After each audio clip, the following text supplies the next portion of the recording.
अर्जुन सचिन तेंदुलकर मुंबई से आने वाला 22 साल का क्रिकेटर। ज़्यादातर क्रिकेटर्स की तरह अर्जुन ने भी आईपीएल ऑक्शन 2022 में अपना नाम दिया था और जैसा कि सबको उम्मीद थी, मुंबई इंडियंस ने अर्जुन को खरीदा भी। पिछली बार 20 लाख में अर्जुन को खरीदने वाली एमआई ने इस बार उनके लिए 30 लाख रुपए खर्च किए और ऐसा होते ही सोशल मीडिया के क्रिकेट एक्सपर्ट्स ने अपनी राय खर्चनी शुरू कर दी। हर बार की तरह इस बार भी कहा जाने लगा कि अर्जुन को सचिन तेंदुलकर का बेटा होने का फायदा मिला और इस चर्चा में गली क्रिकेट से लेकर समाज तक की विशेषज्ञता हासिल कर चुके कई दिग्गज वैज्ञानिक शामिल थे। ऐसे में हमने सोचा कि क्यों ना एक बार इस चर्चा में अपना वैज्ञानिक दृष्टिकोण भी पेश किया जाए। तो चलिए शुरू करते हैं। अब जैसा कि नाम से साफ है, अर्जुन मेरी या आपकी तरह आम परिवार से नहीं आते। अर्जुन के पिताजी ने सालों तक वर्ल्ड क्रिकेट पर राज किया और ज़्यादातर लोग मेरी इस बात से सहमत होंगे कि सचिन इंडियन क्रिकेट के सबसे बड़े नाम हैं। उन्होंने इंडियन क्रिकेट के लिए जो कुछ किया उसकी मिसाल कई पीढ़ियों तक दी जाएगी। ऐसे में इस बात से पूरी तरह इनकार नहीं किया जा सकता कि अर्जुन को उनके पिता का फायदा मिलता है, लेकिन इसके चलते उनके पूरे व्यक्तित्व को नकार देना कहाँ तक सही है।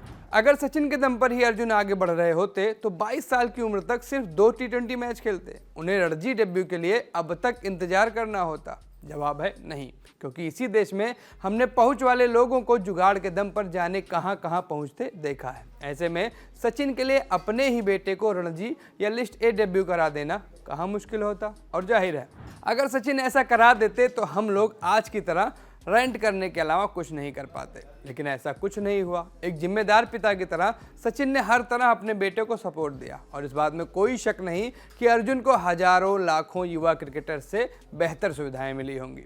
लेकिन इसमें अर्जुन या सचिन की क्या गलती है? ऐसा तो इस देश में आम है, जिसके पास जितना पैसा उसे उतनी ही सुविधाएं, और यह सिस्टम तो सचिन से पहले भी था और उनके बाद भी रहेगा, क्योंकि हमारे जैसे लोग ही इसे पोसते हैं। और अपने यहाँ तो गाना भी है, सबसे बड़ा रुपया।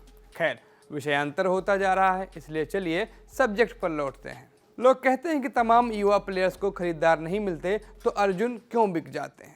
इस सवाल का बेसिक ही गड़बड़ है। ये दिखाता है कि ऐसे लोगों को एकदम नहीं पता कि क्रिकेट या फिर स्पेशली आईपीएल का सिस्टम कैसे काम करता है। किसी भी तरह की क्रिकेट टीम अलग अलग प्रकार के खिलाड़ियों से मिलकर बनती है और यहाँ हर प्लेयर का रोल तय होता है और इन तय प्लेयर्स में स्पिनर्स, पेसर्स, बैटर्स, ऑलराउंडर्स सब आते हैं। अर्जुन का प्लस पॉइंट ये है कि वो लेफ्ट आर्म पेसर हैं और साथ ही निचले ऑर्डर में बाएं हाथ से बैटिंग भी कर सकते हैं। जहीर खान, आशीष नेहरा, आरपी सिंह, इरफान पठान के बाद से ही इंडिया में कोई खतरनाक लेफ्ट आर्म पेसर नहीं हुआ है। इन चारों दिग्गजों के बाद जयदेव उनादकट, खलील अहमद, बरिंदर सरा, चेतन साकरिया और टी नटराजन जैसे कई बॉलर आजमाए गए, लेकिन इनमें से कोई भी अपनी जगह पक्की नहीं कर पाया। लेफ्ट आर्म पेसर्स के इस टोटे पर जहीर खान ने एक बार टाइम्स ऑफ इंडिया से कहा था, लेफ्ट आर्म पेसर होना एक लग्जरी है।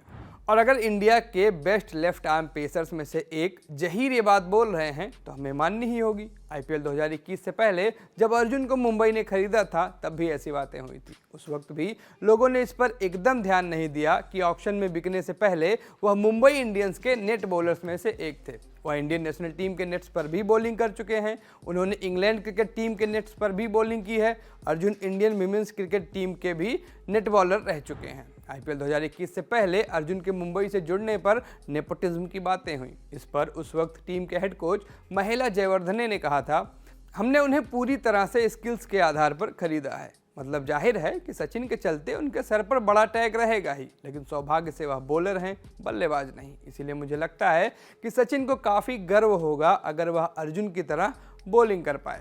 इस बारे में टीम के मालिक आकाश अंबानी ने कहा था, अर्जुन के पास एक बहुत खूबसूरत स्किल सेट है। वह लेफ्ट आर्म फास्ट बॉलर हैं और लेफ्ट हैंड बैटिंग भी कर सकता है। वर्ल्ड क्रिकेट में इस तरह के लोग कम ही हैं, लेकिन यह बहुत महत्वपूर्ण है कि उसकी प्रोसेस और प्रोग्रेस किसी अन्य युवा क्रिकेटर जैसी ही हो। सौभाग्य से एमआई में यानी मुंबई इंडियंस में हम हर व्यक्ति को उसके पोटेंशियल तक पहुंचने में मदद करते हैं। यह पूरी तरह से उनकी कड़ी मेहनत पर है, लेकिन हमें यकीन है कि हमारे पास ऐसा करने के लिए उचित माहौल है। उम्मीद है कि हम आने वाले सालों में बाकी युवाओं की तरह अर्जुन को भी अपना पोटेंशियल पूरा करते देखेंगे।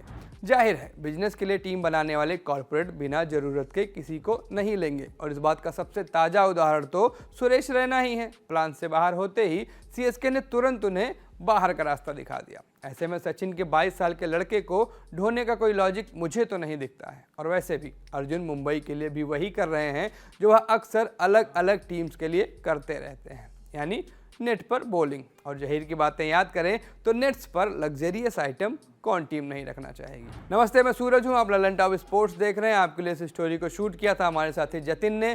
क्रिकेट और तमाम स्पोर्ट्स से जुड़े ऐसे ही किस्से, ओपिनियन और खबरें देखने के लिए ललन टॉप स्पोर्ट्स से जुड़े रहें। शुक्रिया।